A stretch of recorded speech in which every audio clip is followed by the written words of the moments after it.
Assalamualaikum warahmatullahi wabarakatuh. Anak-anak kelas 9 MTS yang mudah-mudahan dimuliakan Allah. Kali ini Bapak akan sampaikan kisi-kisi soal PTS Akidah Akhlak kelas 9 yang mudah-mudahan dengan kisi-kisi ini bisa membantu sekaligus memberikan tambahan persiapan untuk kalian menghadapi PTS Akidah Akhlak. Inilah materi yang akan diujikan nanti, dua bab. Pertama tentang iman kepada hari akhir, yang kedua tentang akhlak terpuji, ada berilmu, kerja keras, kreatif, produktif, dan inovatif. Untuk bab pertama, silakan disiapkan kembali biasa yang namanya konsep biasanya diawali dari pengertian. Dipastikan pengertian iman itu apa kalian pahami, pada hari akhir pun kalian pahami bersama. Ya, percaya kan iman itu secara kebahasaan, secara istilah diyakini dengan hati, diucapkan dengan lisan, dan diamalkan dengan perbuatan. Nah, sementara hari akhir, ya hari berakhirnya kehidupan akan terjadi. Kemudian fase-fase kehidupan mulai dari alam azali, barzah, kemudian alam-alam lain yang memang menjadi fase-fase kehidupan sampai nanti akhirnya surga dan neraka. Kemudian tanda-tanda hari akhir, seperti kita tahu bahwa kiamat atau hari-hari itu terbagi menjadi dua, ada kiamat sugro, ada kiamat kubro. Nah, tanda-tanda kiamat kecil itu seperti apa, tanda-tanda kiamat kubro pun apa saja, itu yang harus kalian siapkan. Kemudian nama-nama lain hari akhir ada yaumul hisab, yaumul mizan, yaumul barzah, yaumul jaza, nah, itu ya, yaumul ba'ats, yaumul mahsyar, itu yang kalian hafalkan. Nama-nama surga dan neraka ada surga Aden, kemudian surga Firdaus. Berikut juga penghuninya mohon disiapkan dengan sebaik-baiknya. Berikut juga neraka, ada neraka yang khusus untuk orang-orang atau pemakan harta anak yatim. Ada neraka Sakor, ada neraka Jahanam. Silakan itu dibaca-baca kembali materinya yang sudah dibahas di kelas masing-masing. Bab kedua kita akan membahas tentang ilmu, kerja keras, kreatif, produktif, inovatif. Ini yang sudah dipresentasikan materinya, mulai dari pengertian apa itu berilmu, dalilnya, kerja keras itu apa, dalilnya seperti apa. Berikut juga contoh perilaku dan manfaat perilaku yang didapatkan setelah memiliki perilaku tersebut. Baik, anak-anak kita mulai, kita lanjut ke latihan soalnya. Barangkali ini soal-soal yang diprediksikan akan keluar nanti pada saat PTS, jadi silahkan diingat baik-baik sekaligus disiapkan dengan sebaik-baiknya. Baik, yang pertama, percaya dengan sepenuh hati bahwa suatu saat alam semesta dan seisinya akan hancur dan berakhir merupakan pengertian dari iman kepada hari akhir. Sudah jelas ya, karena tema kita sedang membahas iman pada hari akhir. Ya, di sini ada percaya, otomatis jawabannya adalah beriman pada hari akhir. Yang kedua, setelah terjadinya hari akhir di alam semesta, selanjutnya manusia masuk ke peristiwa.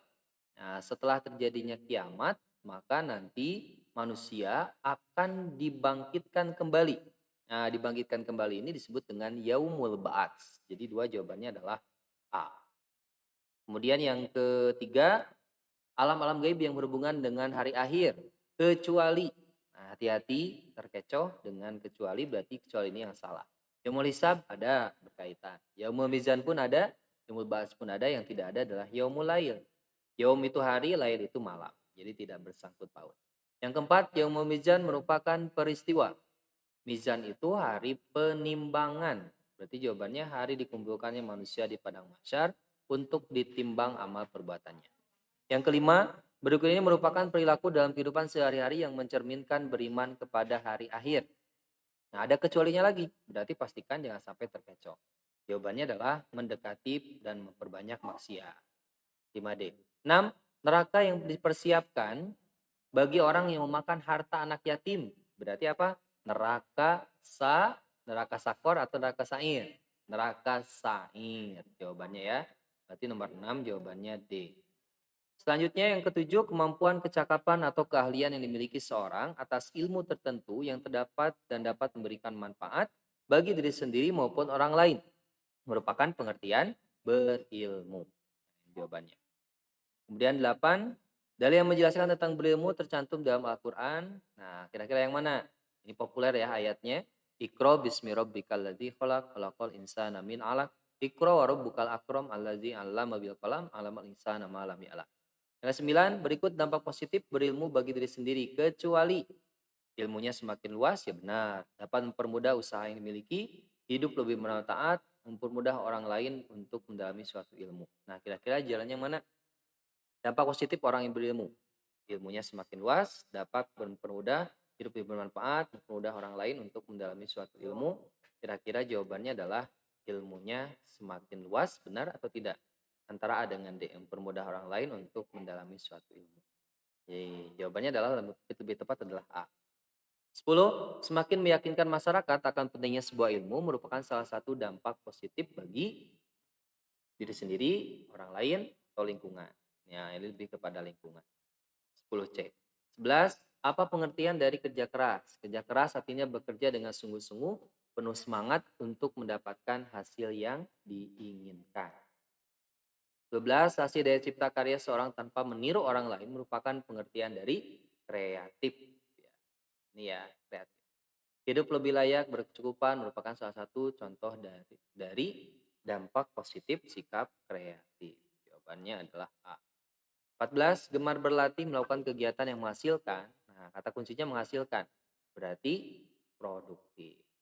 15. Kemampuan seorang memperbaharui sesuatu agar sesuatu itu lebih baik dan berkualitas. Memperbaharui sesuatu agar sesuatu itu lebih baik dan berkualitas. Diperbaharui berarti inovasi. Inovatif. Nah, itu anak-anak gambaran soal untuk latihan di rumah disiapkan dengan sebaik-baiknya agar hasilnya memuaskan. Terima kasih. Tutup dengan hamdalah. Alhamdulillahirobbilalamin. Wassalamualaikum warahmatullahi wabarakatuh.